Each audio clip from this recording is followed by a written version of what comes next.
Everyone, আশা করি সকলে ভালো আছেন। আমি এখন যাচ্ছি, আমার একটি আমের বাগান আছে, তো আমের বাগানে যাচ্ছি।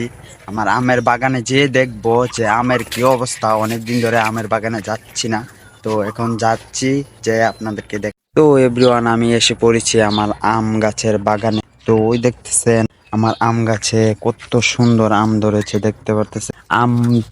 এই গাছটা হচ্ছে কলবের গাছ, একটি একটি কলবের গাছ। দেখেন গাছটি অতটা বড় না, দেখেন কি সুন্দর আম ধরেছে। এই দিক দিয়ে প্রচুর আম ধরেছে, এই যে দেখতেছে।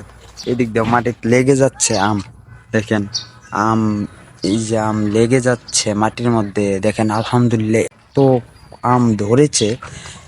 দেখেন এই যে এই জায়গায় অনেক আম ছিল, পোলাপান বাচ্চারা এসে পেরে নিয়ে যায়। তো অনেক ছোট গাছ, তো সেজন্য পেরে নিয়ে যায়, কতক্ষণ দেখা যায়। তো এদিক কাটা দিয়ে বেড়া দিছিলাম, তো কাটার উপর দিয়ে ফুলামান এসে এসে এই পেরে নিয়ে যাচ্ছে।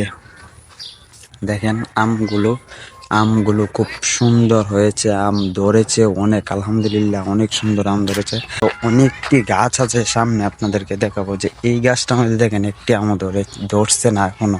তো এটার মধ্যে কয়েক মানে সপ্তাহ 10-20 দিন পরে আম ধরবে, ওই যে ধরছিল। তো ওই আমটি হয়তো পড়ে যাচ্ছে, কিন্তু আপনাদেরকে আরো সুন্দর সুন্দর গাছের আম দেখাবো। এই যে দেখতেছেন কত আম ধরেছে, এই যে দেখছেন কত আম ধরেছে একটা গাছে। দেখেন কি সুন্দর আম ধরেছে। গাছটার বয়স 2 বছর, মাত্র 2 বছর।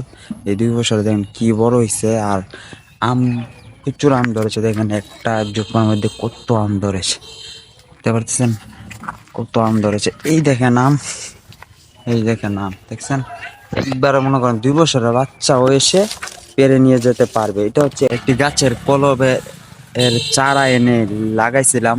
তো দেখেন কি সুন্দর আম ধরেছে। আমার আমের বাগান তো দেখাইলাম, আমের গাছও তো দেখাইলাম। তো আমার ভিডিওটা যদি আপনাদের কাছে ভালো লাগে, অবশ্যই আমার চ্যানেলটি সাবস্ক্রাইব করে রাখবেন, আর আমার পাশেই থাকবেন সারাক্ষণ। আরও যেন নিত্য প্রয়োজনীয় আমের অনেক কিছুর বাগানের যেন আপনাদেরকে জানাইতে পারি বা দেখাইতে পারি।